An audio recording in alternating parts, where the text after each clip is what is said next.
السلام علیکم ورحمۃ اللہ وبرکاتہ۔ حضور نبی کریم صلی اللہ علیہ وسلم کی عمر مبارک 40 سال کے قریب ہوئی تو وحی کے آثار شروع ہو کے اس سلسلے میں سب سے پہلے آپ کو سچے خواب دکھائی دینے لگے۔ آپ صلی اللہ علیہ وسلم جو خواب دیکھتے وہ حقیقت بن کر سامنے آ جاتا۔ اللہ تعالیٰ نے سچے خوابوں کا سلسلہ اس لیے شروع کیا کہ اچانک فرشتے کی آمد سے کہیں آپ خوف زدہ نہ ہو جائیں۔ ان دنوں ایک بار آپ نے سیدہ خدیجہ سے فرمایا، جب میں تنہائی میں جا کر بیٹھتا ہوں تو مجھے آواز سنائی دیتی ہے، کوئی کہتا ہے اے محمد اے محمد۔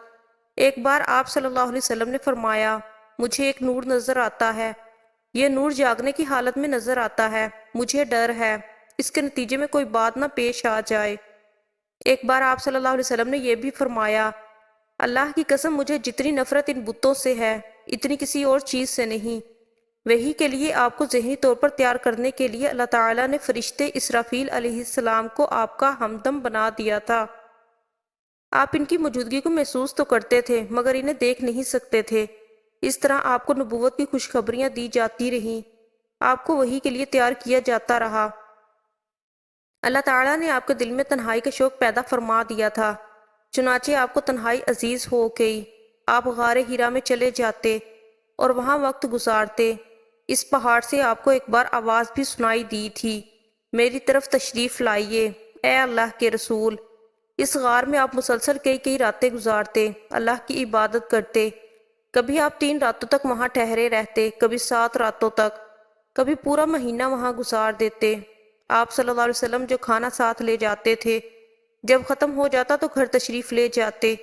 یہ کھانا عام طور پر زیتون کا تیل اور خشک روٹی ہوتا تھا، کبھی کھانے میں گوشت بھی ہوتا تھا۔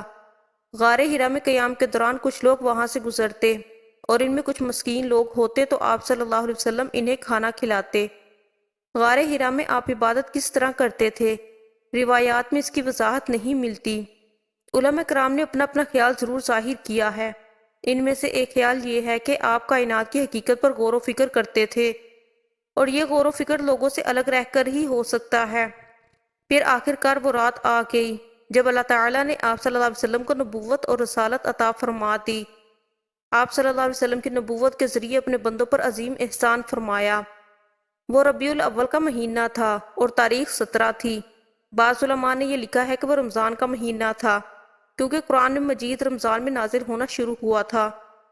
8ویں اور تیسری تاریخ بھی روایات میں آئی ہے اور یہ پہلا موقع تھا جب جبرائیل علیہ السلام وحی لے کر آپ کی خدمت میں حاضر ہوئے۔ اس سے پہلے وہ آپ کے پاس نہیں آئے تھے۔ جس صبح جبرائیل علیہ السلام وحی لے کر آئے وہ پیر کی صبح تھی اور پیر کی صبح ہی آپ اس دنیا میں تشریف لائے تھے۔ آپ صلی اللہ علیہ وسلم فرمایا کرتے تھے، پیر کے دن کا روزہ رکھو کیونکہ میں پیر کے دن پیدا ہوا، پیر کے دن ہی مجھے نبوت ملی۔ بہرحال اس بارے میں روایات مختلف ہیں۔ یہ بات طے ہے کہ اس وقت آپ کی عمر مبارکہ 40واں سال تھا۔ آپ اس وقت نیند میں تھے کہ جبرائیل علیہ السلام تشریف لے آئے۔ ان کے ہاتھ میں ایک ریشمی کپڑا تھا اور اس کپڑے میں ایک کتاب تھی۔ انہوں نے آتے ہی کہا، اقرا یعنی پڑھیے۔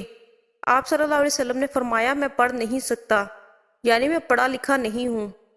اس پر جبرائیل علیہ السلام نے آپ کو سینے سے لگا کر بھینچا۔